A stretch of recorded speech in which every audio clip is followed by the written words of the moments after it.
All right, everybody, welcome back to the Young Turks. Ben and Anna with you. I had some powdered donuts from JR during the break. It's a disaster. It looks like I did a tremendous amount of cocaine. It's all over my hands. Got on the shirt. I'm wearing black. There's powdered donuts everywhere. And it totally looks like I was doing blow. Mm-hmm. Well, you did go to the bathroom. And I went to the bathroom. Right. And I'm jittery. I'm wired. Have you ever done cocaine? I have not done cocaine, and I'm not curious about it at all. No, neither am I. It sounds scary. Yeah, it totally sounds scary. Yeah. Have you ever seen it?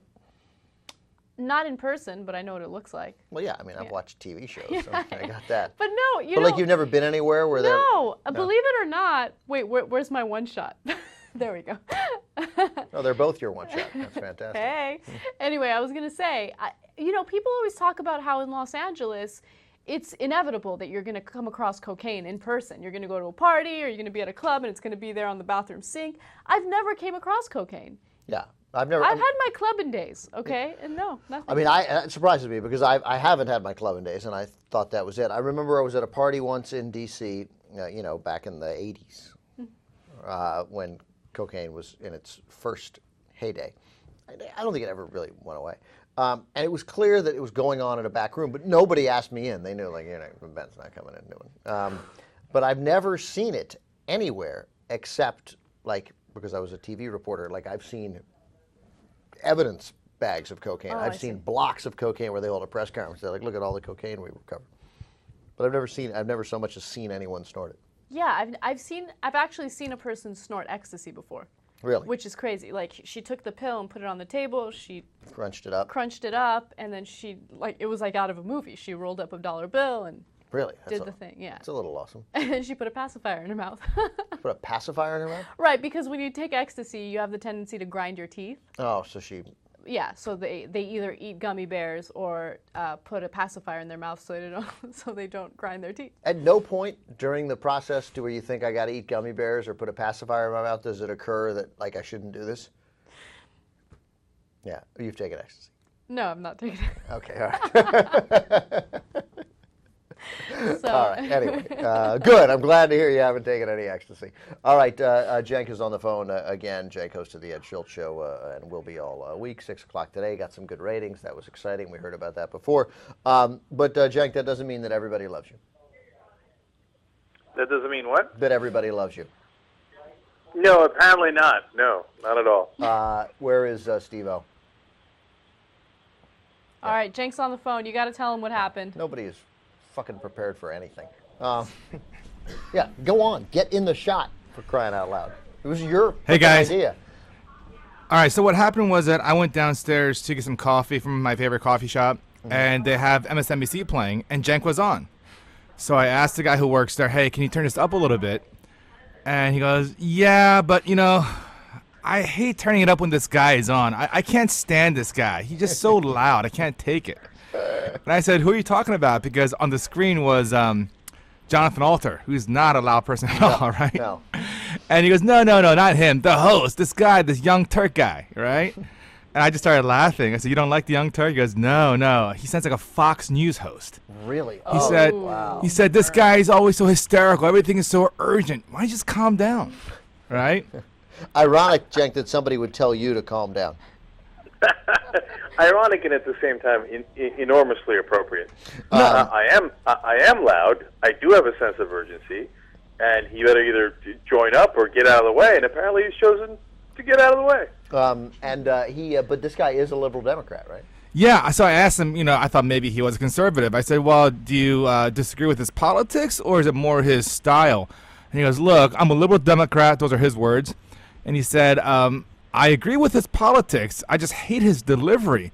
And he says, and I've watched this guy on the Young Turk show too, which I never even brought up, but he knew about the show, I guess from watching it online. Did he know that it was in his building? No, he didn't know that. That's exciting. And he said, and even on that show, he's out of control. And he says, quote, I like the other hosts. They're totally fine. It's just this guy that I can't stand. All right. Well, there you go. Welcome to being on TV, although you already knew that. Anyway, that's amusing. No, let me tell you something. I love that story. One, of course, people that agree with me don't like my style sometimes. It's the most normal thing in the world. saying them all, I don't mind him comparing me to the Fox News guys. The Fox News guys, by the way, are enormously successful at what they do, and at least he knows, where I stand. So, and plus, he likes Ben apparently, so that's good. There's winners all around. What and Anna? Although he's a struggling actor, so he knows me from At the Movies and Turner Classic Movies. Why were you fighting? I meant to ask you before. What was the argument with Jonathan Alter? Because I like Jonathan Alter. Yeah, I mean, here's the thing.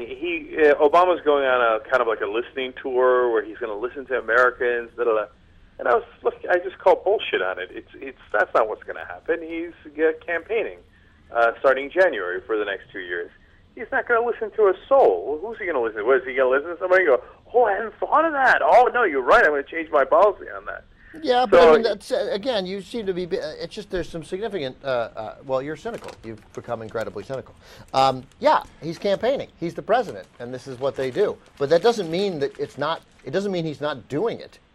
I mean, everything is designed to sort of, raise political awareness and make him a more palatable candidate. This is what they're supposed to do. If Republicans did it, it would be good. You'd criticize it, so, I mean, you're fair to criticize it, but, I mean, doesn't mean he's not going to listen. Of course he's not going to listen. That's not the idea. But the idea is... No. Look. I know that, and I said in the intro, I said, he's politicking. I get it. There's nothing wrong with it. He's a politician. Just don't insult our intelligence by telling us that you're doing this for us rather than for you. And I know he's not going to do that either. I get that. But then the more heated part of the Jonathan Alter argument was when we started talking about who his new economic advisor might be, and he was saying Gene Sperling's a lovely guy and he doesn't support Wall Street, and I just know that that's not the case. Gene Sperling has made millions off of consulting for Wall Street, and he's part of the guys who deregulated Wall Street in the first place. So then we got an argument, and then Alter says, oh yeah, he's not going to hire somebody off of cable TV who wants to punch people in the face or something. I said, so he's like, so who do you want him to hire? I said, yeah. I'm not asking him to hire like Ed Schultz. I'm asking him to hire Joseph Stiglitz. All right, you guys are totally going off topic now. Back to the bar, to the coffee shop What guy. does the coffee shop guy say about Joseph Stiglitz? No, it's great because this coffee shop guy was very excited when I told him that the Young Turks is right next door. And of course, as a struggling actor, and then when I told him that I work with Jank and that he's a good friend of mine from when we were in high school, backpedal immediately, right? Because he just spent the last 5 minutes bashing him, right? Oh, that's awesome. So it's fantastic. So I just kept talking about and piling on about how great Jank is and how we're so tight. It just made him, feel more uncomfortable. And then, of course, as a struggling actor, he immediately asked me if he could get some work here. Well, of course, right. And in fact, he said, I quote, "Call me anytime for any work. I will shut this place down and run over immediately." Yeah. Oh. I love That's what he said. Yeah, he can shut that place down because there's never been anyone in it. Yeah, I'm like their best customer. Totally. Yeah, you get like 2 cups of coffee a week. You're the best customer. How much did Jenk and I ruin that story on a scale of 1 to 10? I fell asleep in the middle of my discussion with you guys. Listen, I want to go back to Gene Sperling, okay? And I want to be really loud about it. Yeah, totally. So, by the way, while I was saying, what we should do? We should go and shoot in there. I should go and order coffee, awesome. but really loudly. That's a great idea. I think that'd be great. We should do it. All right, yeah, that actually is a good idea. And by the way, it's your favorite coffee place, Steve, because there's nowhere else to get coffee in this neighborhood. It's your favorite coffee place by default. But what else do they sell there? Fudge. They also sell great tea lattes. Yeah, I mean, you get a drink, but the only thing you can eat there is fudge. Who sells fudge? All right, Cenk, good talking to you. By the way, they make and pack their own fudge there. Who does that? Have you ever seen anyone go in there and buy fudge? I mean, answer that question for you. No one buys fudge. They're really good at packing it. See, I got it, Steve. I got it. You're a child.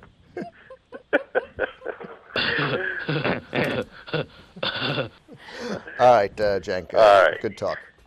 All right. Take care, guys. All right. All right, Ann, let's do one story before the break. All right, so let's start with Lance Mitchell. Lance Mitchell is from Lakeway, Texas, and he is on a crusade against speed traps. So let me be clear on this. He claims that he's only received one speeding ticket in the past 25 years. So this isn't because he has Says he's a very safe driver. He says he's an excellent driver. Excellent driver. Right? But he says that he wants to save people money by letting them know where speed traps are. So if he's driving and he sees a police officer, you know, hiding behind the bushes with the radar, what... That's Michelle Bachmann who hides behind the bushes to check out the gays. I think police officers usually sort of are in their car, generally. There's really no reason for a police officer to hide behind the bushes, because then if somebody's speeding, he has to like run after the car. No, usually they'll hide behind the bushes on their motorcycle holding the radar. Right, That's what they do. They have to hide. Of course. Or else you'll see them and you'll slow down immediately. Right. Anyway, so they're holding their radar. What Lance Mitchell will do, by the way, Lance, Yeah. that name drives me nuts. Really? Yeah, because it's, okay, I'll get to that later. Anyway, so what Lance Mitchell will do is he'll see the police officer and he'll go a couple blocks ahead of the police officer wearing a t-shirt that says speedtrapahead.org. And that's the website that he's created for himself, right? And that'll let the people know, hey, there's a speed trap coming up, we better slow down. Initially, he held signs, and the city cracked down on that because they're very they restrict signage. Right. So, but they can't restrict a guy's T-shirt. They cannot. So let me tell you why they restricted his signage. First of all, it turns out that Lakeway, Texas is very strict when it comes to signs. And his particular sign looked like an actual traffic sign. Right. Okay, so they told him, look. If that's true, that's a reasonable thing to say.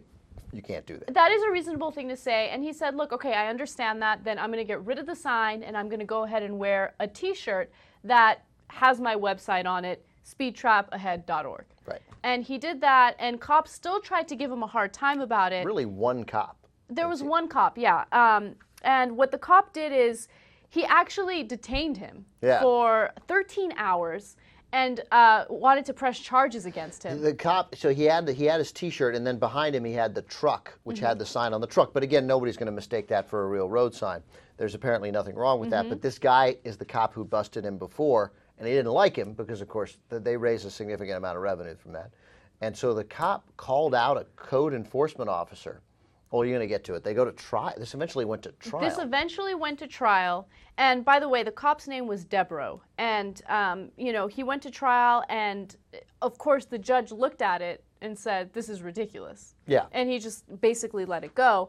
So the judge's name was Judge Kevin Mitchell, and I want to read you his quote. Mr.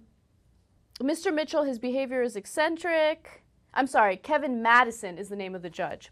And he says, Mr. Mitchell, his behavior is a little eccentric. I think some people would say that, and irritating to some. However, in the city of Austin, Leslie, who walks around in a thong, is irritating and eccentric to some. He walks a very fine line, especially when he wears things like jockstrap downtown, exposing his buttocks and not his genitals. This is a guy in a different city that he was talking about. Yeah, because like the judge just really wanted to talk about the tranny in the other city.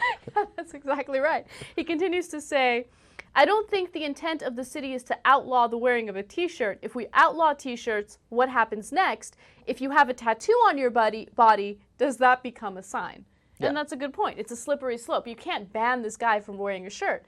And he's not doing anything illegal. He's not breaking any law. So the police, so a couple of things I thought really interesting happened. First of all, they tacked on 2 additional charges: engaging in construction operations that produced noise disturbances. Well, what does that even mean? Right, and even the prosecution, they couldn't explain it, so they threw that out, right? Because they obviously made that up.